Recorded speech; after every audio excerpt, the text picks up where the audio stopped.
జై భీమ్.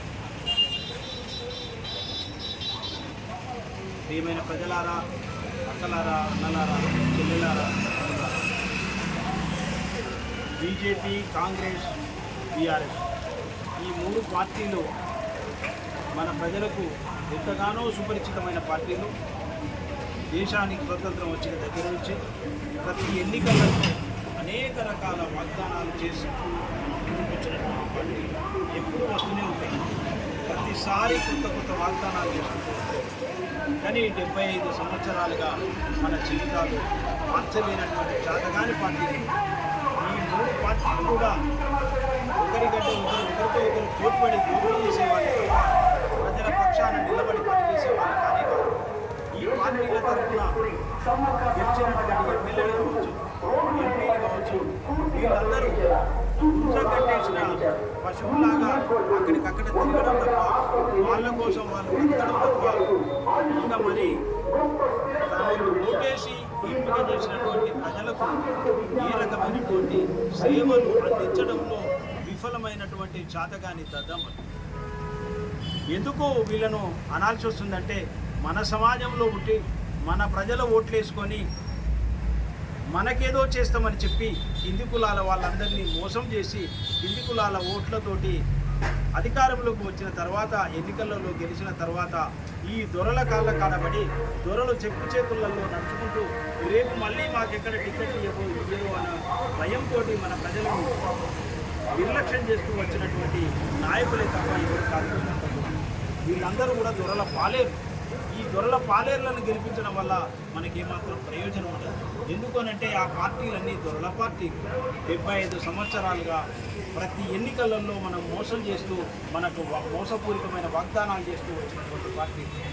ఇవాళ మళ్ళీ భారతీయ జనతా పార్టీ అనే పార్టీ, నేను 3సారి అధికారంలోకి రావడానికి మీరు నాకు అధికారం ఇవ్వండి, ఖచ్చితంగా మీ రాజ్యాంగాన్ని, మీ హక్కులను కాలరాశి వేస్తామనే విధంగా ప్రచారం చేసుకుంటూ వస్తుంది భారతీయ జనతా పార్టీకి సంబంధించినటువంటి నాయకులు.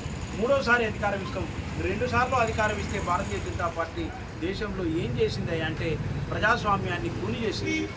ఏ ప్రజాస్వామ్యం వల్లనైతే ప్రజలు ఈరోజు మనుషులుగా గుర్తించబడి మనుషులుగా కొంత హక్కులు అనుభవిస్తున్నారో, ఆ ప్రజాస్వామ్యం వల్ల కూనిస్తున్నటువంటి భారతీయ జనతా పార్టీ ఈరోజు మళ్ళీ 3సారి అధికారం రావడం కొరకు ఓట్లాడున్నదే తప్ప, నేను ప్రజలకు ఇది చూపును అని చెప్పి ఓట్లు అడగడం లేదు. ప్రజలకు ఇకళ్ళల్లో వచ్చిన వాగ్దానాలను పడబెట్టి ఆ వాగ్దానాలు ఇచ్చకుండా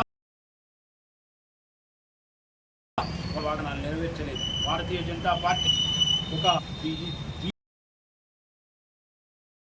కాంగ్రెస్ పార్టీ బీసీల విరోధి పార్టీ, బీసీల విరోధి పార్టీ. ఇవన్నీ కూడా స్వతంత్రం వచ్చిన దగ్గర నుంచి వరకు పార్టీలు ఎన్నికల ముందు వాళ్ళు ఎన్నికల ముందే గిరిజనులు ఆదర్శిస్తారు. వాళ్ళకు ఎన్నికల మాటలు జరుగుతుంది. ఎన్నికల వేల జరిగితే 75 సంవత్సరాలుగా ఎందుకు వెనుకబడి ఉన్నారు అని ఇప్పటి కూడా 1000 రూపాయలు 2000 రూపాయలు ఇప్పిస్తామంటే నా బిడ్డలు, నా అక్కలు, నా తమ్ములు, మా ప్రజల ఈ కింది కుల ప్రజలను, బీసీలను, ఎస్సీలను, ఎస్టీలను మతమైన వాళ్ళుగా తయారు చేసినటువంటి ఈ పార్టీలను ఇంకెంత మాత్రం మనము మన కూడా మన నియోజకవర్గంలో మహబూబాబాద్ ప్రాంతంలో ఇవాళ మనం పెట్టాల్సిన అవసరం లేదు. ఈ పార్టీలన్నీ కూడా 75 ఏళ్ళుగా ముక్కు చెప్పుకుంటా, మాటలు చెప్పుకుంటా మనల్ని మభ్యపెట్టుకుంటూ వస్తున్నటువంటి పార్టీలు. ఈ పార్టీలు అది కాదు. లేకుంటే వార్డు మెంబర్లుగా, ఎమ్మెల్యేలుగా, ఎంపీలుగా మనం గెలుచుకుంటూ వచ్చినామో ఇలా ఆ రాజ్యాంగాన్ని రద్దు చేయాలనుకుంటున్నారు, ఆ ప్రజాస్వామ్యాన్ని కూని చేయాలనుకుంటున్నారు. మన పిల్లలకు చదువును కూడా దూరం చేయాలనే కుట్రలు జరుగుతున్నాయి. మనకు గుళ్ళోకి వెళ్ళే హక్కులు కూడా లేకుండా చేయాలనుకుంటారు.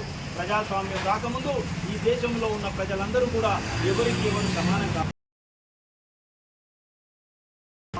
ప్రజలందరినీ విడదీయడం కొరకు మతం పేరిట ఇవాళ ఒక ప్రభుత్వం, ఒక పార్టీ ముందుకు వస్తుంటే ఇది మాత్రం అదేవిధంగా ఈ రాజ్యాంగాన్ని మొన్న బీజేపీ పార్టీని పొందబెట్టాల్సిందిగా పిలుపునిస్తూ ఈ బీజేపీ పార్టీ కొమ్ము కాస్తున్నటువంటి కాంగ్రెస్ పార్టీ కూడా అనేక రాష్ట్రాలలో బీజేపీ ప్రభుత్వాలు ఏర్పడడానికి దోహదపడ్డ కాంగ్రెస్ పార్టీని కూడా మనం పొందబెట్టాల్సిన అవసరం మనది. అంతేకాదు మిత్రులారా, ఈ మన రాజ్యాంగాన్ని మేము రద్దు చేస్తాము, మేము మార్చాల్సిందే బరాబరి అని మాట్లాడిన కేసీఆర్ను కూడా మనం ఇక్కడ పార్టీలు ఏ విధంగా అసెంబ్లీలో కేసీఆర్ చెప్పినామో అదేవిధంగా పార్లమెంట్లో కూడా కేసీఆర్ పార్టీ ఈరోజు మన రాజ్యాంగాన్ని మన హక్కులను రద్దు చేయాలనుకుంటున్న ఈ మూడు పార్టీలను రాజ్యాంగాన్ని రద్దు చేయాలనుకుంటున్న అయితే రేపు మన పిల్లల భవిష్యత్తు ప్రమాదంలో పడుతుంది. మనం కూడా ప్రమాదం ఉన్నది కాబట్టి ప్రజాస్వామ్యాన్ని మన బుద్ధన మాటికి సంబంధించినటువంటి సంబంధించిన స్త్రీలకు పార్టీ వీళ్ళ హక్కుల ఆలోచనతో నడుస్తున్నట్టు ఒక బహుజన్ సమాజ్ పార్టీని గెలిపించడం ద్వారా మాత్రమే మనం రాజ్యాంగాన్ని రక్షించి మన పిల్లల కోసం ప్రజాస్వామ్యాన్ని గెలిపించడం కోసం మనము ఇక్కడ మహబూబాబాద్ పార్లమెంట్ పరిధిలో ఓటేసి